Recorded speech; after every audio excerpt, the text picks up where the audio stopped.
Abu Sufyan, Abu Jahal, dan Anas. Melihat orang-orang di luar Mekah seperti Tufail ad-Dausi dan orang-orang Nasrani memeluk Islam, para pembesar Quraisy yang paling gigih memusuhi Rasulullah pun akhirnya jeti bertanya-tanya, jangan-jangan benarkah yang dibawa Muhammad itu benar? Akhirnya ada yang gak betah. Diam-diam Abu Sufyan pergi pada suatu malam ke dekat kediaman Rasulullah. Dia tahu Rasulullah selalu bangun malam dan membaca Al-Quran. Abu Sufyan bermaksud menguping apa yang dibaca Rasulullah. Saat Abu Sufyan mendengar ayat-ayat Al-Quran dibacakan, begitu tenang dan damai hatinya. Suara Rasulullah yang merdu menggema di kalbunya. Saking nikmatnya Abu Sufyan mendengarkan bacaan Rasulullah. Tak terasa ternyata sampai hampir terbit fajar.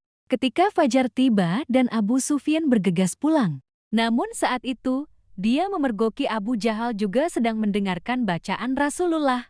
Ternyata Abu Jahal pun menguping apa yang dikerjakan Rasulullah. Persis seperti apa yang dilakukan Abu Sufyan. Ketika masih saling pandang tanpa mampu berkata, lewatlah Ahnas bin Syarik. Rupanya, Ahnas pun diam-diam pergi mendengarkan Rasulullah membaca Al-Quran.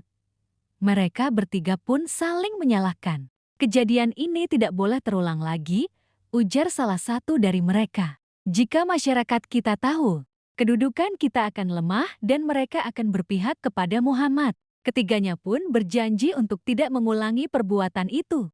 Namun, pada malam berikutnya, mereka terbawa perasaannya masing-masing seperti kemarin, tanpa dapat menolak bisikan hati. Mereka kembali ke tempat semalam dan mendengarkan ayat Al-Quran dibacakan. Hampir fajar, mereka bertiga bertemu dan saling menyalahkan lagi. Kejadian seperti ini terjadi sampai hampir setiap malam sampai fajar. Masya Allah, perbuatan itu terulang lagi pada malam ketiga.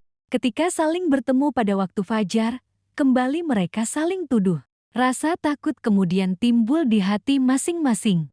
Mereka takut kehilangan kedudukan jika masyarakat memeluk Islam. Rasa takut inilah yang membuat mereka berteguh hati untuk membuang jauh-jauh perasaan tenang dan damai yang mereka rasakan saat mendengar bacaan Al-Quran. Setelah itu, tidak seorang pun dari mereka yang kembali ke rumah Rasulullah pada tengah malam untuk mendengarkan. Beliau secara diam-diam. Catatan tambahan. Mengejek Al-Quran. Surat Asy-Syafat ayat 62-65 menjelaskan tentang makanan orang di neraka berupa buah zakum. Abu Jahal mengatakan bahwa pohon zakum itu tentunya seperti kurma Yatsrib yang dapat kamu santap. Kemudian, Allah menghina Abu Jahal dalam surat Ad-Duhan ayat 43-49. Apa isi firman Allah dalam ayat-ayat tersebut? Silahkan dibuka Qurannya ya.